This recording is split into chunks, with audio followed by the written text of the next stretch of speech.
Sebuah kisah mahakarya terbaik dari S.H. Mintarja yang sangat populer di masanya, berlatar belakang kerajaan Singasari. Dengan bangga kami persembahkan kepada sahabat Permata TV tercinta semuanya dengan judul Kisah Pelangi di Langit Singasari. Pada kesempatan yang sangat baik ini, kita masuk pada episode yang ke-119. Selamat menikmati. Pada episode sebelumnya telah diceritakan, Ki Buyut Panawijen masih saja berdiam diri. Mahesa Agni pun seolah-olah terbungkam, dan di kejauhan burung hantu masih saja mengeluh terputus-putus. Alangkah sulitnya, desah Ki Buyut di dalam hatinya. Bagaimana aku dapat mulai? Namun tiba-tiba perhatian mereka terlempar ke arah dua orang yang berjalan perlahan-lahan ke gubuk itu. Agaknya yang seorang memapah yang lain. Ki Buyut Panawijen, Mahesa Agni, dan bahkan Empu Gandring yang terkantuk-kantuk itu pun terkejut. Dengan serta-merta mereka berdiri dan menyongsong kedua orang itu. "Siapa?" bertanya Ki Buyut Panawijen. "Aku Ki Buyut." "Kenapa? Dan siapa kawanmu itu?" "Pitung." "Kenapa dengan Pitung?" "Tubuhnya tiba-tiba menjadi panas, tetapi ia menggigil seperti orang kedinginan." "Bawalah kemari," minta Mahesa Agni yang menjadi cemas. Kedua orang itu pun kemudian memasuki gubuk Mahesa Agni. Pitung pun kemudian duduk bersandar kawahnya. Namun ia masih juga menggigil seperti orang yang kedinginan. Ketika Mahesa Agni dan Ki Buyut Panawijen meraba tubuhnya, ternyata tubuh itu terasa panas. "Aneh," gumam Mahesa Agni. "Ya, aneh," sahut Ki Buyut Panawijen. Tetapi Empu Gandring yang lebih banyak menyimpan pengalaman dari mereka berkata, "Tidak, sama sekali tidak aneh. Memang ada sejenis penyakit yang demikian." "Apakah sakit Pitung ini bukan karena hantu-hantu?" bertanya kawannya. Ki Buyut Panawijen tidak menjawab, namun yang menjawab adalah Empu Gandring. "Tidak, sama sekali tidak. Aku telah sering melihat orang yang terserang penyakit yang demikian." Kawan Pitung itu mengangguk-anggukkan kepalanya. Katanya, "Aku menjadi bingung ketika ia mulai menggigil. Karena itu maka ia aku bawa kemari. Apakah sakit yang demikian ini dapat diobati?" "Tentu," Empu Gandringlah yang menyahut. "Besok usahakan daun kates grandel yang masih muda. Tumbuklah beserta kulit batangnya, buahnya yang masih muda pula, bunganya dan akarnya. Mudah-mudahan ia dapat sembuh. Taruhlah garam sedikit." "Tetapi bagaimana dengan malam ini?" "Biarlah ia tidur dan beristirahat." Kawan Pitung itu memandangi wajah Ki Buyut dengan pandangan sayu. Bibirnya tampak bergerak-gerak seakan-akan ia ingin mengucapkan sesuatu. Tetapi tak sepatah kata pun yang terloncat dari bibirnya. Namun Ki Buyut Panawijen seakan-akan dapat membaca kata hatinya. Seakan-akan Ki Buyut Panawijen mendengar kawan Pitung itu berkata, "Siapakah yang akan bertanggung jawab seandainya terjadi sesuatu dengan kawanku ini? Apakah harus ada orang lain yang mengalami penyakit serupa?" Tetapi Ki Buyut pun berdiam diri. Ia kemudian mendengar orang itu berkata, "Baiklah, besok aku mengharap Pitung dapat diobati. Dan aku mengharap mudah-mudahan obat itu dapat menyembuhkannya." "Batang kates grandel banyak terdapat di Panawijen," gumam Mahesa Agni. Iya, tetapi Pitung kini tidak berada di Panawijen, jawab kawannya.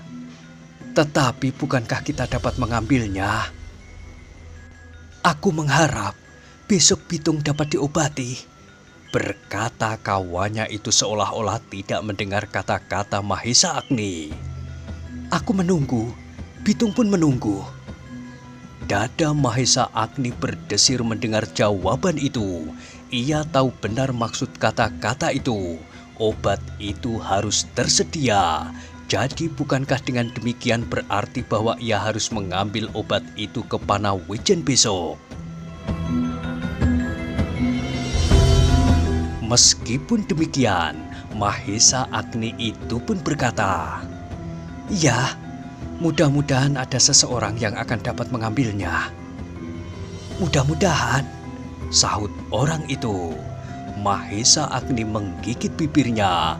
Ia merasakan keanehan sikap dari orang itu, sikap yang belum pernah dialaminya selama ini.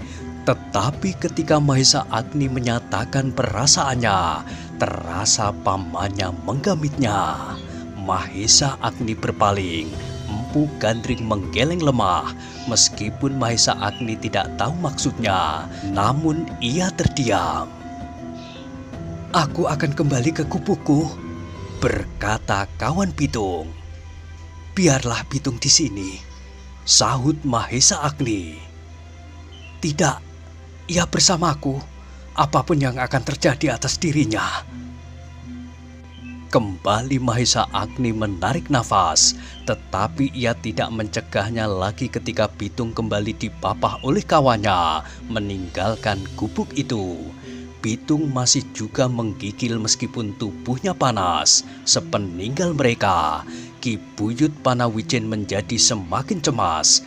Ia tahu benar apa yang bergolak di dalam hati Pitung dan kawannya. Mereka pasti menimpakan segala kesalahan kepada Mahesa Agni dan kemudian kepada dirinya, Buyut Panawijen.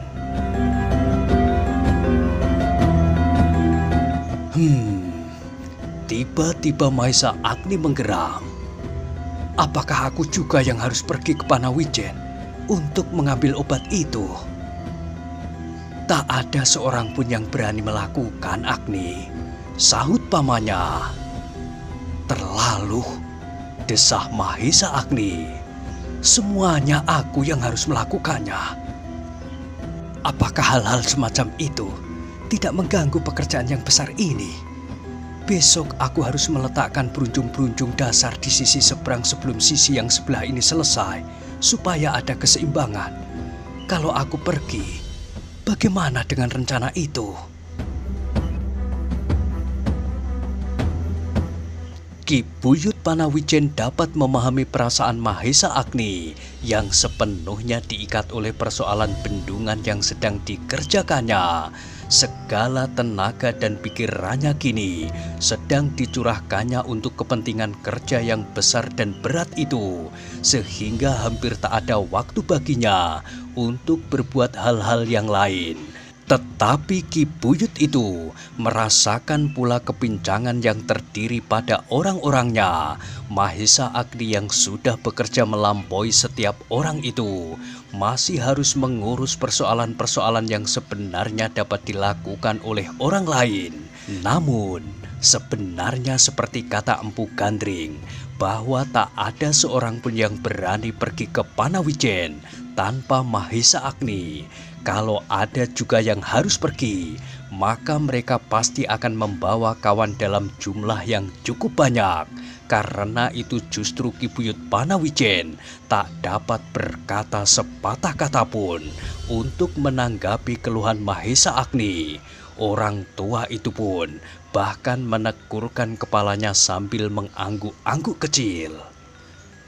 "Paman," bertanya Mahesa Agni itu pula kepada pamannya, "apakah penyakit yang demikian itu berbahaya? Maksudku, apabila obat itu tertunda 1 hari saja, apakah akibatnya akan membahayakan sekali bagi Pitung? Apabila tidak, maka aku ingin tetap melakukan rencanaku besok. Baru lusa aku akan pergi ke Panawijen setelah dasar bendungan di sisi seberang dapat mapan. Dengan demikian, maka pekerjaan yang harus dilakukan tinggal menambah dasar itu dengan menimbuni berunjung-berunjung. Apabila tidak demikian, maka air akan mengalir di satu sisi, sehingga sisi itu bahkan akan menjadi semakin dalam. Empu Gandring pun menjadi ragu-ragu untuk menjawab pertanyaan itu. Seperti Ki Buyut Panawijen, ia dapat memahami setiap perasaan yang bergolak di dalam dada anak muda itu. Tetapi Empu Gandring itu tahu pula bahwa penyakit itu berbahaya. Meskipun penyakit itu tidak segera membunuh korbannya, tetapi apabila terlambat pengobatannya, maka meskipun perlahan-lahan, pasti penyakit itu akan menjadi semakin padam. Selagi Empu Gandring itu menimbang-nimbang, terdengar Mahesa Agni bertanya, "Bagaimana Paman? Apakah aku dapat pergi lusa?" Empu Gandring menarik nafas dalam-dalam. Jawabnya kemudian dengan menganggukkan kepalanya. "Agni, mungkin tidak terlambat, tetapi sebaiknya penyakit yang demikian segera mendapat pengobatan." Wajah Mahesa Agni menjadi tegang. Dilemparkannya pandangan matanya ke padang yang luas di luar gubuk itu. Gelap. Meskipun bintang-bintang gemerlapan di langit, sudah tentu ia tidak akan sampai hati membiarkan salah seorang kawannya menjadi korban. Perasaannya tidak membenarkannya apabila Bitung kelak menemui bencana oleh penyakitnya karena kelambatannya. Tetapi kalau ia menunda rencananya besok meletakkan dasar bendungan di sisi seberang, maka pasir di dasar sungai itu pasti akan menjadi semakin larut di bawah air yang seolah-olah menepi di sisi itu. Dasar itu pasti akan menjadi semakin dalam, apalagi apabila besok karena rencana itu tidak diteruskan, maka orang-orang Panawijen akan menimbuni sisi yang lain dengan berunjung-berunjung baru. Dengan demikian maka ia akan menjadi semakin terdorong ke sisi seberang, dan sisi itu pasti akan menjadi bertambah-tambah dalam. Ki Buyut Panawijen masih saja duduk terpekur. Ia menjadi cemas memikirkan apa saja yang akan dapat terjadi. Ia tahu benar keberatan Mahesa Agni meninggalkan bendungannya. Tetapi apabila Bitung menjadi semakin patah, maka akan sangat sulitlah bagi Mahesa Agni dan dirinya untuk mengendalikan perasaan anak-anak muda Panawijen yang sudah mulai menjadi jemu itu. Namun, mulutnya tidak dapat mengucapkan dengan kata-kata. Ia tidak sampai hati melihat Mahesa Agni menjadi murung. Tetapi baik Ki Buyut Panawijen maupun Empu Gandring terkejut ketika tiba-tiba Mahesa Agni berkata, "Aku akan pergi sekarang ke Panawijen." "Agni," potong pamannya, dan Ki Buyut pun dengan serta-merta berkata, "Tidak, Ngger, tidak harus demikian." "Tidak, Paman. Aku harus menyelesaikan pekerjaan-pekerjaan ini tanpa merugikan satu dan yang lain. Aku tidak boleh meninggalkan bendungan itu besok, dan aku juga tidak boleh membiarkan Bitung dimakan oleh penyakitnya." "Tetapi, jangan sekarang, Agni. Bukankah kau besok dapat memberi beberapa orang pesan supaya mereka melakukan rencana itu? Baru setelah pekerjaan itu dimulai dan sesuai dengan kehendakmu, kau dapat meninggalkannya." "Tidak, Paman. Aku harus ada di sini selama kita meletakkan dasar bendungan itu." "Tetapi jangan sekarang, Ger." Tanpa disengajanya Ki Buyut Panawijen memandang padang rumput yang terhampar luas di hadapannya. Tetapi pandangan matanya tidak mampu untuk menembus gelap malam yang pekat. Mahesa Agni pun memandangi gelap malam itu pula. Tetapi tiba-tiba bahkan ia berdiri sambil berkata, "Aku akan pergi. Agni, potong pamannya. Kau pernah bercerita kepadaku tentang banyak hal yang dapat membahayakan dirimu. Kau pernah mengatakan kepadaku bahwa ada orang yang masih saja menyimpan dendam di dalam diri mereka. Apakah kau melupakannya? Bahkan aku telah melihat sendiri apa yang terjadi di padang ini sebelum kau mulai dengan pekerjaanmu ini. Bahaya itu bagiku sama saja, Paman, siang atau malam. Lain, Agni, kau berjalan di padang yang luas. Di siang hari kau akan dapat melihat bahaya itu jauh sebelum menyergapmu. Kudamu adalah kuda yang baik. Dengan kuda itu, kau akan dapat menghindarinya. Bahkan seandainya orang yang mengancammu itu berkuda pula, maka jarak yang ada pasti akan mampu menyelamatkanmu. Apalagi kalau kau pergi berdua atau bertiga, salah seorang dari mereka akan dapat memberitahukan kepadaku apa yang terjadi di perjalanan itu. Mahesa Agni mengerutkan keningnya, namun ia berdesis. Aku akan berangkat. Bagi Pitung, semakin cepat semakin baik. Mudah-mudahan aku tidak bertemu dengan bahaya yang Paman katakan itu. Tetapi Mahesa Agni tidak meyakini kata-katanya sendiri. Mungkin Empu Sodo dan kuda Sempana telah siap menunggunya di luar perkemahan itu. Namun demikian adalah tanggung jawabnya untuk melakukan pekerjaan itu. Kedua-duanya memasang berunjung-berunjung di kali dan mengambil obat ke Panawijen. Tak ada orang yang dapat dan berani melakukannya. Karena itu maka ia sendiri harus berangkat. Seperti Empu Gandring, Mahesa Agni percaya kepada kudanya. Apabila ia bertemu dengan bahaya, seandainya bahaya itu sudah pasti tidak dapat diatasinya, misalnya Empu Sodo, maka ia akan dapat menjauhkan dirinya.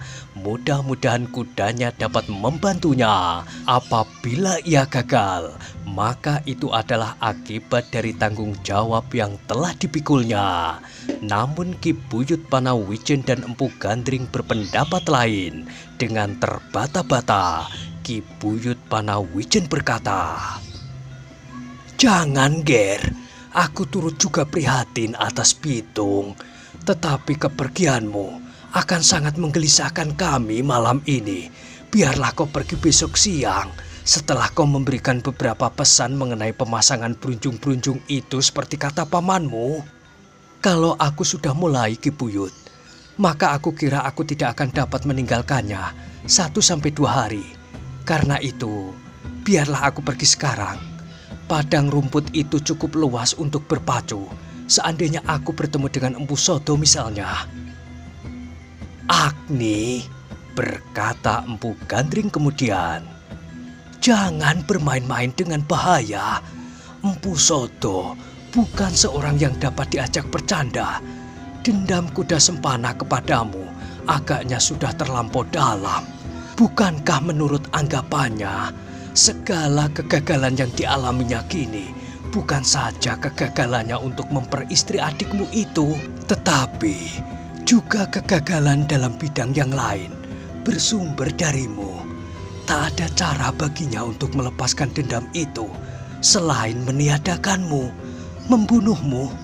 Kalau kau temui bencana itu, bagaimana dengan pekerjaanmu di sini? Bendungan ini akan terbengkalai dan Panawijen benar-benar akan lenyap. Juga semua yang pernah terjadi akan dilupakan orang."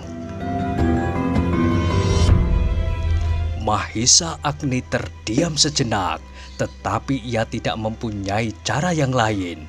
Ia tidak mempunyai waktu lagi. Kedua-duanya tak dapat ditunda-tunda. Kalau saja ada orang lain yang besok berani pergi ke Panawijen, maka kepalanya tidak akan menjadi pening seperti sekarang.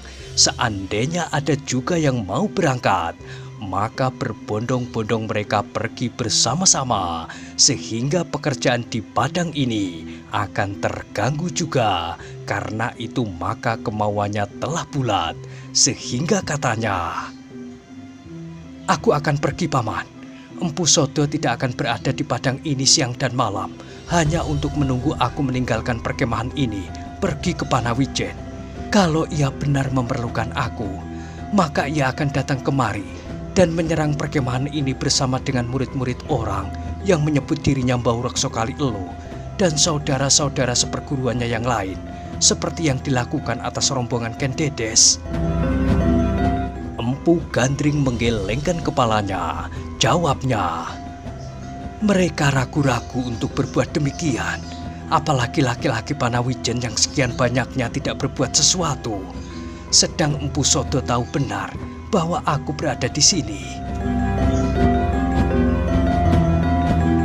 Kembali Mahesa Agni terdiam, namun ia tidak dapat menemukan jalan lain daripada jalan yang akan ditempuhnya, Bitung dan Bendungan.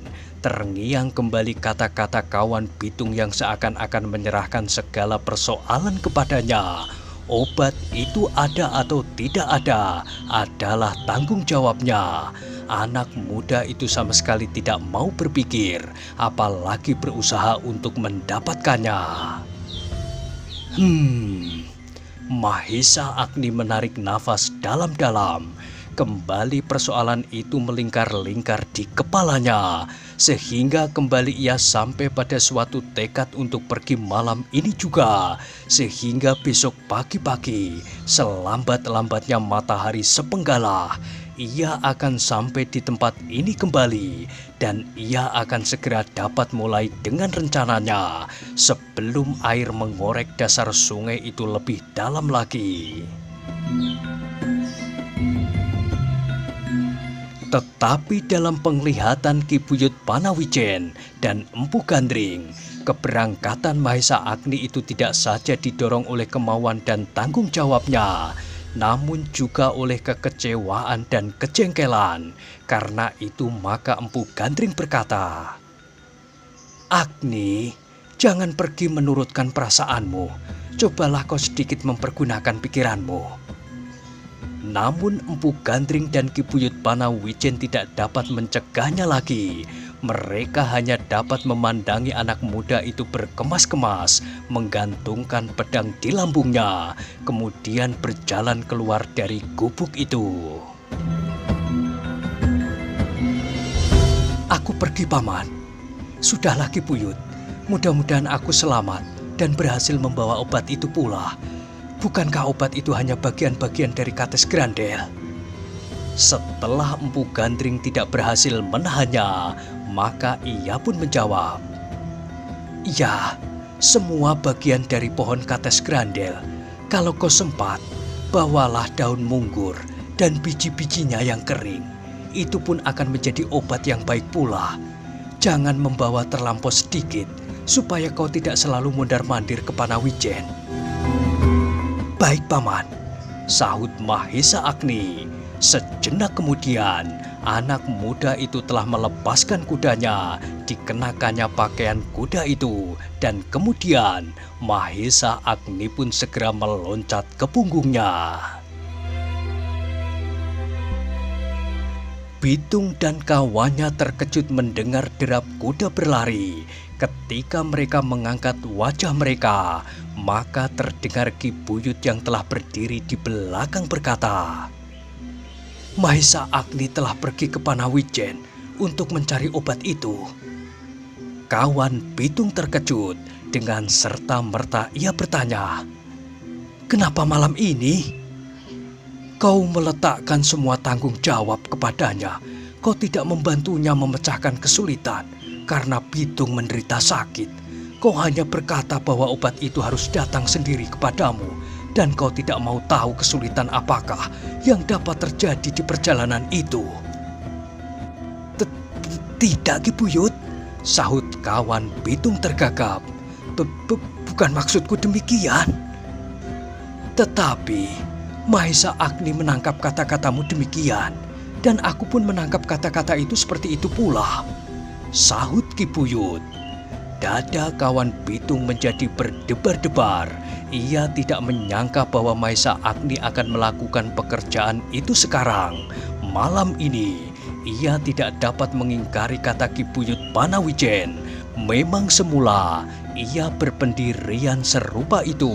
Bahkan beberapa orang kawan-kawannya pun menganggapnya bahwa tanggung jawab tentang sakitnya Bitung seluruhnya terletak di pundak Mahesa Agni.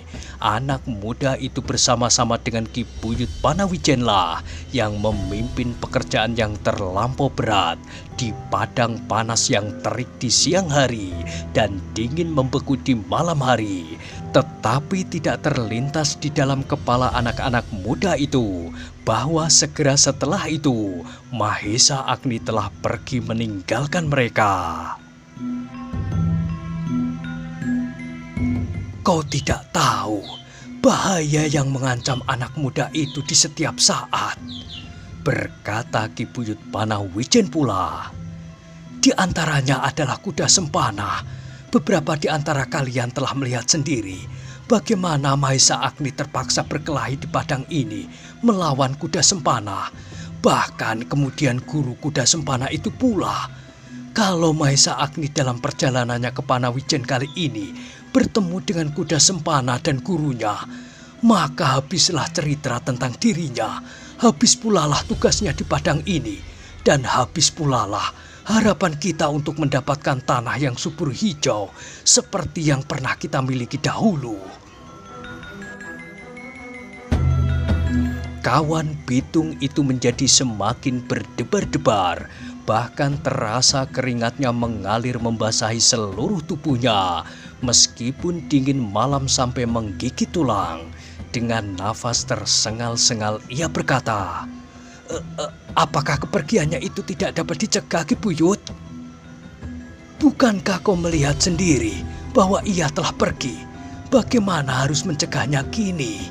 Nah, kalau kau ingin menyelamatkannya, pergilah, susul anak muda itu. Kawan Bitung itu terdiam.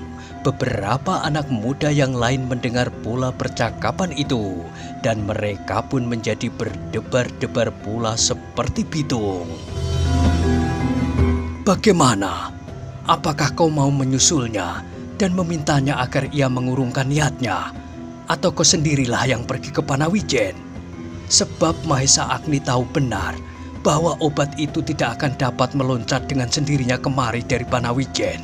Obat itu harus dibawa dengan tangan, dan mulutmu hanya dapat berkata mudah-mudahan dan dapat menunggu obat itu datang. Kawan Bitung itu menegurkan kepalanya. Ia tahu benar bahwa Ki Buyut Panawijen yang sabar itu kini sedang marah kepadanya. Apalagi ketika Ki Buyut kemudian berkata, bukan saja masalah sakit Bitung, tetapi masalah bendungan ini pun kalian ternyata bersikap serupa. Kalian telah mulai jemu mengerjakannya. Jangan ingkar, aku pernah mendengarnya. Kalian mengeluh karena panas di siang hari, membakar punggung, dan di malam hari dingin menusuk sampai ke sungsum. Kalian mengeluh luka-luka di tangan dan kaki serta menjadi bengkak pula. Apalagi ada di antara kalian yang menjadi sakit. Apakah dengan demikian kalian mengharap bahwa bendungan itu akan siap dengan sendirinya, seperti kalian mengharap obat itu akan jatuh dari langit? Apakah kalian ingin melihat Mahesa Agni mengerjakannya sendiri dan kalian menunggu saja sambil berbaring sehingga bendungan itu terwujud? Kawan Bitung itu menundukkan kepalanya semakin dalam. Anak-anak muda yang lain yang mendengar kata-kata itu pun menundukkan kepala masing-masing. Bahkan mereka yang telah berbaring dan bahkan telah tertidur pun menjadi terbangun dan duduk sambil terpekur. Tak seorang pun dari mereka yang berani menjawab. Bukan saja anak-anak muda, tetapi orang-orang yang sudah setengah umur pun menjadi cemas pula. Ki Buyut adalah orang yang hampir tidak pernah marah. Kini mereka merasa betapa dalamnya penyesalan yang menghentak-hentak hati orang tua itu. Kalau aku berani dan kalau aku masih mampu menunggang kuda secepat Angger Mahesa Agni, aku pasti akan menyusulnya, gumam Ki Buyut. Kata-kata itu menyentuh setiap hati yang mendengarnya. Kata-kata itu seakan-akan telah menggerakkan hati mereka untuk segera berlari ke tambatan kuda. Tetapi tak seorang pun yang berani berbuat demikian, apalagi di malam hari. Di siang hari pun, mereka tidak berani pergi seorang diri, meskipun mereka telah mendengar bahwa hantu karautan telah tidak ada lagi di padang itu. Tetapi mereka masih juga membayangkan bahaya yang berserak-serak di sepanjang perjalanan ke Panawijen.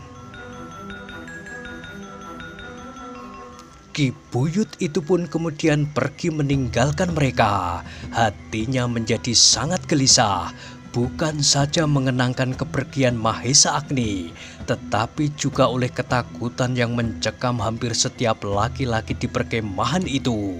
Apabila ketakutan mereka terhadap keadaan di sekelilingnya masih selalu membayang-bayangi, maka apakah kelak apabila padang itu berhasil menjadi tanah yang subur, mereka pun tidak akan berani berbuat sesuatu?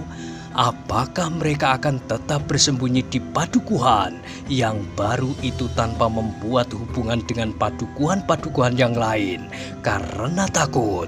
Namun ketika terpandang oleh Ki Buyut, malam yang pekat terbentang seakan-akan tidak berpangkal dan berujung itu pun, ia bergumam, padukuhan ini akan menjadi padukuhan yang sangat terpencil. Tetapi kemudian ia berkata pula, meskipun demikian, apakah bedanya jarak yang memisahkan padukuhan ini kelak dengan padukuhan-padukuhan yang lain, dengan bulak-bulak yang panjang dan luas, meskipun terdiri dari tanah-tanah persawahan dan pategalan? Kalau ada hantu atau penjahat sekalipun, maka kejahatan itu akan dapat juga dilakukan di bulak-bulak persawahan dan pategalan. Ketakutan kami adalah bersumber pada kepercayaan kami bahwa di padang rumput ini pernah tinggal hantu yang menakutkan setiap orang. Dalam pada itu, Mahesa Agni telah berpacu dengan kudanya menembus gelapnya malam. Dingin angin malam mengusap kulitnya dan seolah-olah menusuk ke setiap lubang kulit. Tetapi Mahesa Agni tidak sempat merasakannya.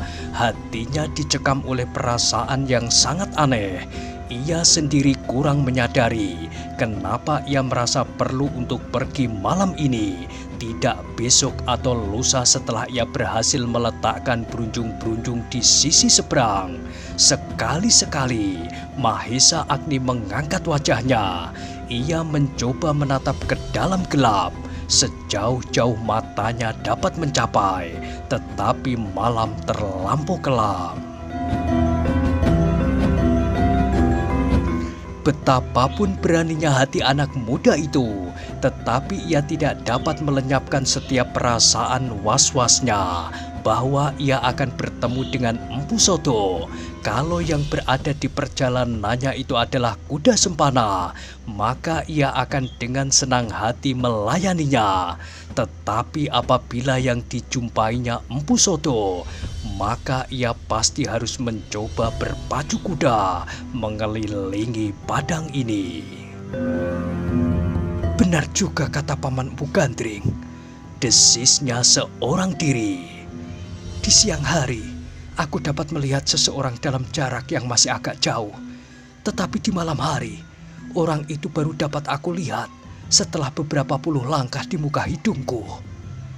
Tetapi Mahesa Agni sama sekali tidak ingin kembali. Ia harus berjalan terus. Bahaya itu baru ada di dalam angan-angannya. Apakah aku sekarang telah berubah menjadi seorang pengecut? Katanya di dalam hati. Tiba-tiba hati Mahesa Agni itu pun berdesir. Ia mendengar derap kuda di belakangnya. Ketika ia menoleh, remang-remang ia melihat bayangan seorang penunggang kuda yang mengejarnya, bahkan telah terlampau dekat. Nah, bagaimanakah kisah selanjutnya? Silahkan ikuti terus kisah Pelangi di Langit Singasari pada episode berikutnya. Sampai jumpa.